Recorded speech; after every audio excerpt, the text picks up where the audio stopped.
Chapter 33.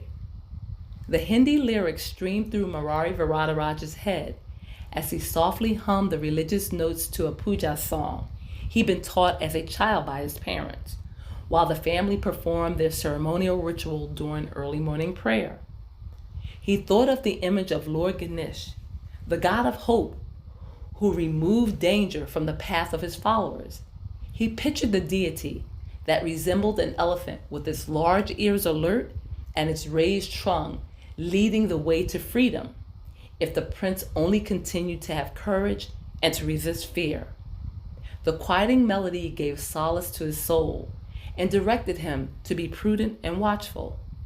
Every unfortunate predicament offered a moment of opportunity, a chance to change the odds, but one had to be vigilant and be able to recognize that moment when it presented itself. He looked around the room through partially closed eyes, scanning his surroundings for anything, a weapon, an escape, anything. The room was well lit. It was sparse, containing only the simple things, a bed, a table, and several chairs. There was a small, crude bathroom in the far left corner, which Murari discovered on the night of his arrival, after vomiting in its toilet for many hours. He thought he was going to die there, on the bathroom floor, as he leaned into its bowl and emptied what little had remained in his stomach. For hours, he had cried silently between moans as his mind spun and he saw a torturous death approaching at the hands of his captors. He had tried to make sense of everything going on around him, but he had no explanation, no understanding, except that his life was never going to be the same again. Murari reluctantly closed his eyes as he continued to hum, and his mind drifted from thought to thought. There was no pattern to the images that presented themselves to him. One moment he was thinking of the elaborate altar in his home in India, which he had knelt and prayed before every morning as a young man. Then Murari thought of the shrine he had recently dismantled at his flat in Philadelphia.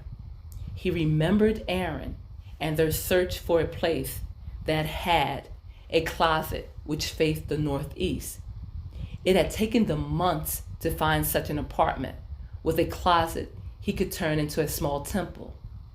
Murari thought of the fresh flowers and fruit he placed before the framed picture of Lord Ganesh. He could almost smell the lit incense and burning candles at the altar.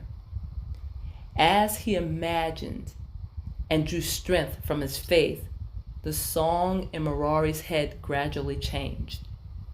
He was unaware of when the melody in his head began to change or when he proceeded to hum a different type of music.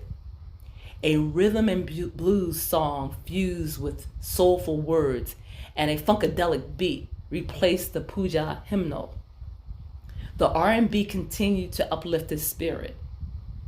One of Aaron's favorite songs popped into his head, an Earth, Wind, and Fire classic. Murari smiled slightly, allowing the corners of his mouth to turn upward while he thought of karaoke nights in bars and loud singing.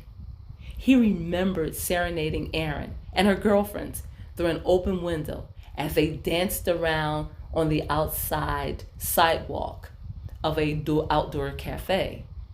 The prince recalled how much in love they had been, how at that particular moment everything had been so perfect in his world.